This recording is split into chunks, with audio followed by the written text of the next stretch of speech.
parents, I'm so excited to come to you today with another video. Now, I want to talk to you a little bit about emotional neglect. When you give your child the silent treatment, that's also emotional neglect. And that kind of attitude towards your child can cause all of these different insecurities within them. And you may not even realize that you are emotionally neglecting your child. So basically, I want to show you what that looks like on a daily basis, on a weekly basis, right? Of a child going through emotional neglect in their home. If the parent comes home and they do not talk to them, right? The parents go into their room watching TV for hours on end or falling asleep, not dealing with the child, not talking to the child for hours on end, even for the rest of the night. They don't check on the child. They don't ask them how their day went, what happened in their day, all these different things. You may not have a lot of time to talk to your child. You may be the kind of parent that has to work 2 jobs, okay? But I want to show you what this can look like on a daily basis so you can see if you are doing this or not, whether it's intentionally or unintentionally. Because we have to understand that even if we're not trying to hurt anyone, even if we're unintentionally causing harm to someone, it doesn't mean that we're not causing harm, right? You can hit someone unintentionally with your car, but it was unintentional. You may have looked down for a moment and looked back up, and by the time you saw the person, it was too late. You had already hit them, right? The accident had already occurred. This person was already injured. You didn't mean to do it, but it happened, right? And you may be thinking, how can my child begin to be insecure just because of me treating them that way? And how does that really affect very much? Well, when your child becomes insecure within themselves, then they start to turn to other people, right? For love, for acceptance, attention, okay? They're not getting that support, that emotional support at home, right? And so the people that they begin to run to outside of the household many times are unhealthy. So that's why it's important for us parents to begin to strive to do everything that we can do to provide a nurturing, loving environment for our children at home. You know, sometimes we find ourselves doing these things, neglecting our children emotionally because our parents did that to us. Maybe your parents gave you the silent treatment, or maybe the only way that you remember your parents communicating with you was mostly by yelling and calling you names, lashing out at you, not really sitting down having a conversation with you. And another reason why you may find yourself neglecting your child emotionally is because maybe you never made the proper adjustments that you needed to make in your life after you had children. And what I mean by that is when we are single, many times we can go to work, we can come home, we can do whatever we want to do. If we want to watch movies for 3 and 4 hours, we can do that. If we want to sit on the phone and talk for 2 hours, we can do that.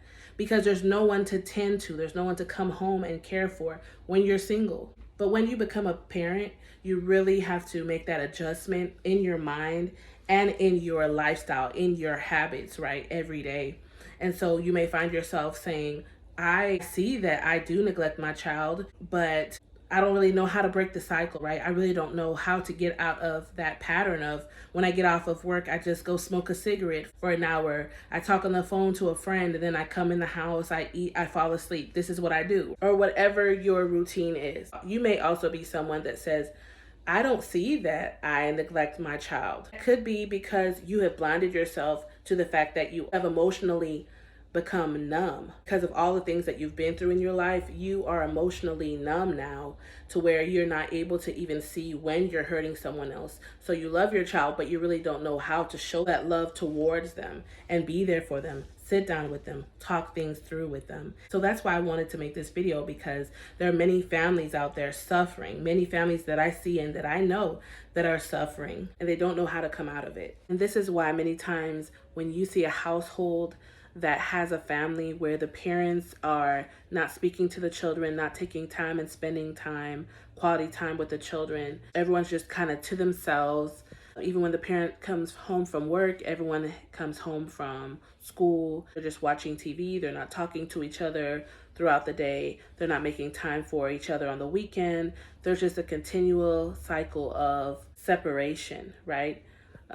The parents are not talking to their child, they're talking at them, they're just yelling commands at them, They're not stopping and taking time to listen to them. Many times you will see these children doing things like cutting themselves, like getting into a unhealthy relationship. Maybe they get a boyfriend or a girlfriend that abuses them, even physically. And sometimes they begin to form addictions to pornography, drugs. And this is because this child does not feel loved. So they're continually trying to fill that void that is within them because of that lack of love and support that they're getting at home. So I really can't get into all the different methods and strategies I have for you in how to break this cycle if you have found yourself in this situation. But I wanted to really just address and hone in on this topic, and you will hear more about this topic because this is a topic that is affecting people all over the world. And you know what? Parents, I sympathize with you because many times we are going through our own stressful situations and we don't know how to deal with it ourselves. So what do? We shut out everyone around us. We shut out family and friends, right? We may not intentionally mean to shut out our children, but guess what? They end up suffering because of what's going on with us. But I will let you know this, parents, you're not in this journey alone. This is why I do what I do. I work with you one-on-one. I also offer group sessions and classes that will teach you how to better approach these situations that you're dealing with at home, dealing with the stress of life, and then coming home and having to deal with raising a family, right? Learning how to overcome those barriers, those emotional, mental barriers that you have put up, maybe because of childhood trauma, maybe because of hurt and pain that you have endured in your adult life. Whatever the situation is, many of my methods and strategies that I will share with you one-on-one or in class, and especially even in our group sessions, you will learn how to combat this issue in your home and begin to build those healthy relationships that you desire to have with your children. And sometimes you do have to end up going to a therapist or a psychiatrist or someone in the medical field to help you, and that's okay, right? Because if we want our families to be healthy and whole, then we have to get ourselves healthy and whole. And last but not least, remember that you have prayer. Prayer to God is one of the most powerful weapons and one of the most powerful tools that you can use while you are going through difficult times like this in your life. So if you have found yourself, parents or guardians, dealing with this issue, learning how to overcome emotional barriers, you see that you have been emotionally neglecting your children or the child that you are helping to raise, reach out to me, DM me. My information will be in the description box below. I'm ready to work with you. I'm happy to work with you because you and your family are worth it.